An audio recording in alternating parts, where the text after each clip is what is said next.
Tonight, WSU researchers work to detect bird flu sooner. The Cougar swim team faced off against Arizona.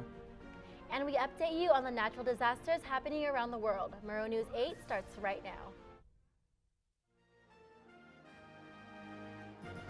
From Studio B on the campus of Washington State University, this is Pullman's only nightly newscast. This is Murrow News 8. Good evening, I'm Irish Concepcion. And I'm Alfredo Llanos. Welcome to Murrow News 8. Now is the time to secure outdoor items that may be damaged or moved due to a high wind advisory that is in effect right now. The U.S. National Weather Service issued a wind advisory today with high winds of 50 miles an hour winding throughout the Palouse. Please use extra caution while driving and report traffic hazards right away. Most people ask a doctor's help for when they calm down with the flu, but what about animals? Elizabeth Medina explains to us how a WSU student is helping a small feathered animal stay flu-free. It's hard to tell when people get the flu, and chickens are the same way. These animals can contract the avian influenza, also known as the bird flu, which is a highly contagious disease. Chickens don't have a way to ask for a doctor's checkup, but NJ Pak, a graduate student at Washington State University, is working to help chickens stay bird flu free. By using our technology, there are many chicken farms in Moscow and Pullman. A certain farm caught of avian influenza, we have to prevent so that not to spread any epidemic disease. The device takes an interesting approach to detecting bird flu by analyzing the vibration in a bird's vocal cords. Farmers would be able to use the avian influenza detection system by simply taking one of their chickens and be able to use the system to analyze and observe their vocal cords, in which from there they would be able to detect whether or not the chicken is infected with the influenza bird flu virus or not. As NJ works to connect with local chicken farmers, one farmer thinks a small-scale farmer may not benefit. Oh, that's amazing. It seems like it might be fairly expensive for the value of the product. Maybe it would be a worthwhile thing, you know, if it would save you from losing a really big operation. While the detection system does not have a set price, NJ says the device would help prevent a bird flu outbreak. The detection system has been used in about 100,000 experiments, and NJ says they have had accurate results. Elizabeth Medina, Murrow News 8. An Army judge will determine the punishment for Sergeant Bo Bergdahl next week after he pled guilty to desertion and endangering American troops. President Donald Trump called Sergeant Bergdahl a traitor after Bergdahl walked off his Army base in Afghanistan back in 2009. The event led to a military manhunt and political furor. The desertion charge carries a potential sentence of 5 years, and the charge of endangering the troops could have a potential life sentence. The punishment will be revealed next week following testimony at a hearing. Washington State University President Kirk Schultz named John Johnson interim athletic director. However, the current senior associate director of athletics is not a candidate for the permanent position.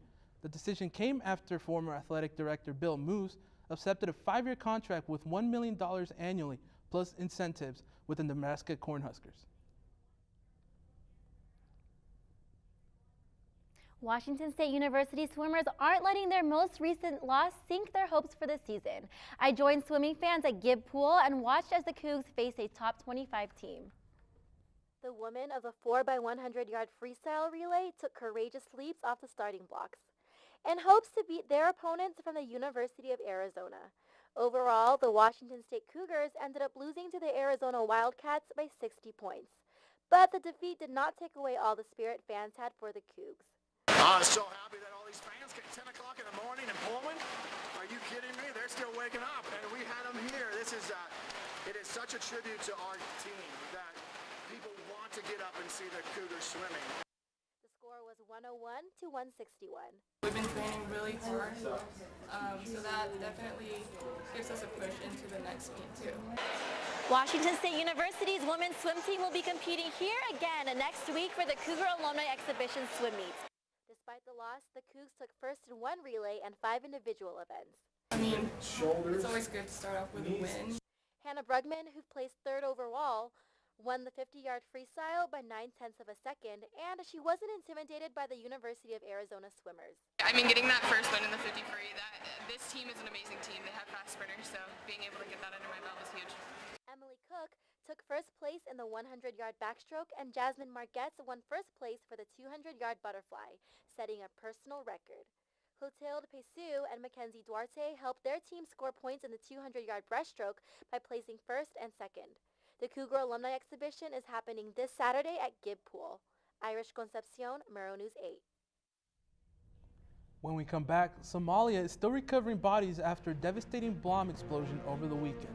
And California works to contain the massive fires ravaging wine country.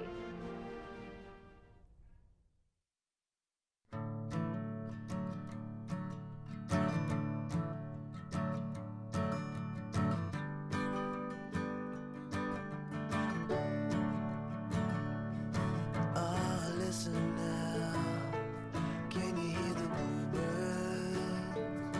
Oh, look up now, can you feel the sun? Whoa, whoa,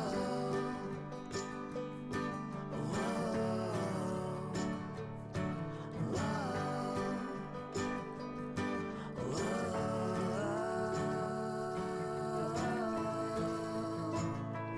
Can you feel the sun?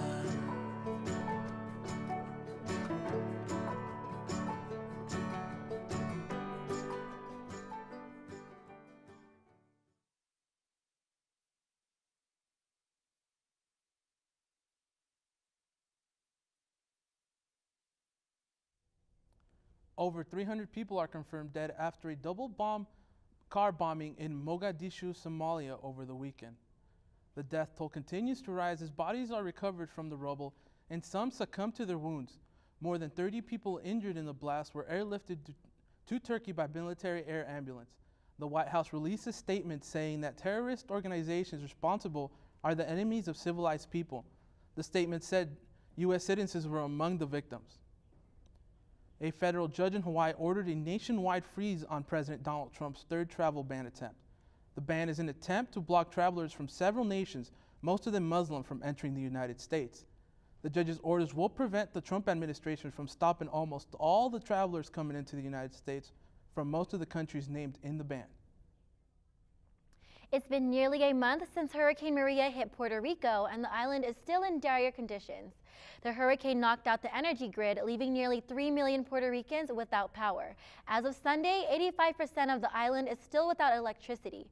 Puerto Rican Governor Ricardo Rosselló said that he hopes that 30% of the power can be restored by the end of October. He also hopes that 95% of the island's power will be restored by December 15th.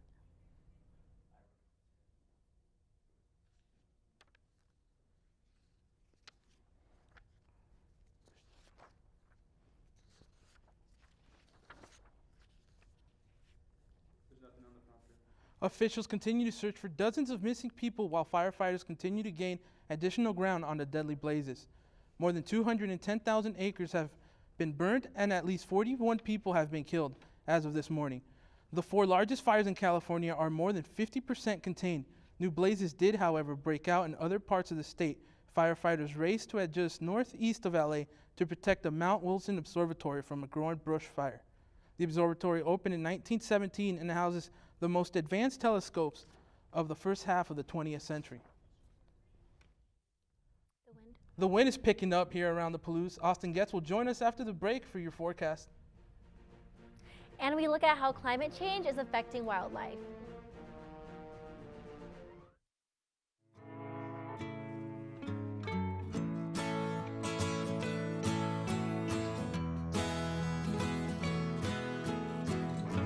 Wake the sun, tell him that I've begun to dream of things to come, and tell the trees not to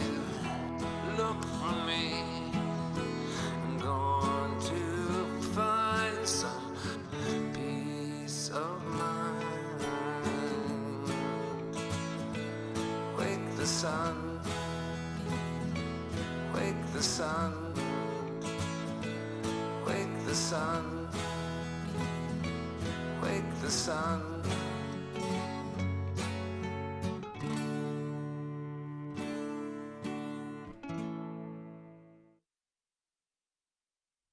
Researchers in Antarctica are concerned about the thousands of baby penguins that have been dying. The baby penguins have been starving to death due to temperature changes in the region. The temperature change forces the adult penguins to leave their babies and travel further than normal in search of food. Overfishing, drilling, and pollution are believed to be the factors causing the rising temperatures. As sad to hear about those penguins, with global warming on top of numerous hurricanes, it's been weird for the weather. Austin, what's our weather looking like here in Pullman? Yeah, we've definitely moved into fall and getting some of those fall temperatures. Looking at your forecast today, 65 degrees out there. Today's high just 69. You look at the wind, 17 miles an hour, gusts up to 41 miles an hour. That's where we got that wind alert advisory. Moving into tomorrow, that wind is going to bring pretty cold temperatures into the morning, where we'll have 56 when we wake up, only warming up a little bit through 59, and then tomorrow night being pretty cool as well. And you can expect showers tomorrow. Going into the 5-day forecast, you look over on the west side of the state, really getting that typical west side weather, kind of cold and rainy going through the seasons. In the middle of the state, Wenatchee and Yakima a little bit warmer. Yakima cloudy and rainy as well. Wenatchee had some sun, and then over on our side again, 69 for Pullman and just 66 for Spokane. So let's take a look at your 5-day forecast. And it's going to be a rainy week as you look here. Thursday, Friday, Saturday, and Sunday, all expecting rain. But the big story is look at these winds, 10s, 17s, and these gusts are going up into the 20 and 30 mile an hour winds. So if you have some lawn furniture or something, make sure you bolt it down tight.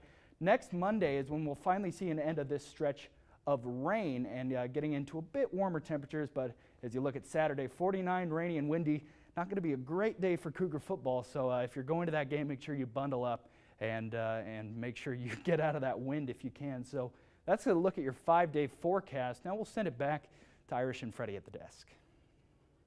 Well, thanks, Austin. I'll definitely bundle up when we're going to the football game. Up next, we will tell you about some fun Halloween events you can take part in near Pullman, and a royal baby is expected this spring.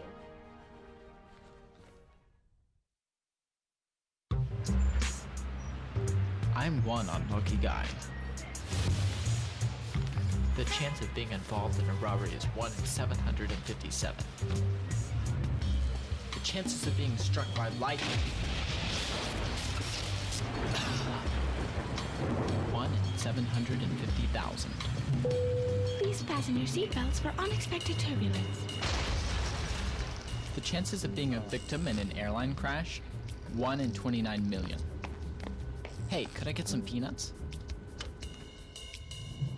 The chances of being involved in a car crash are far greater than lightning strikes and plane crashes. And if you are texting while driving, your risk of crash increases 23 times. Now, I may be an unlucky guy, but I don't have to be part of that statistic, and neither do you. Drive responsibly.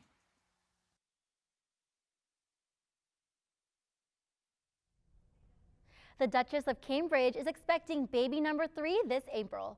The Kensington Palace confirmed the royal due date this morning in a tweet, which Prince William and his wife were delighted to announce. Will Prince George and Princess Charlotte have a new baby brother or sister? We have yet to find out, but this spring baby will be the 5th in line to the throne. The small town of Palouse will turn into a Halloween town this weekend. 2 haunted buildings, a haunted hayride, and lots of freaky food. If haunted houses aren't a thing, you can take a trip to the pumpkin patch at Red Barn Farms and you can pick up perfect pumpkin. And you can also go to the corn maze at the top. Thank you for watching. Join us every weeknight at 7 and 10 p.m. for Pullman's only nightly newscast. Have a great night, and don't forget to follow Murrow News 8 on Facebook and Twitter. Good night, Pullman.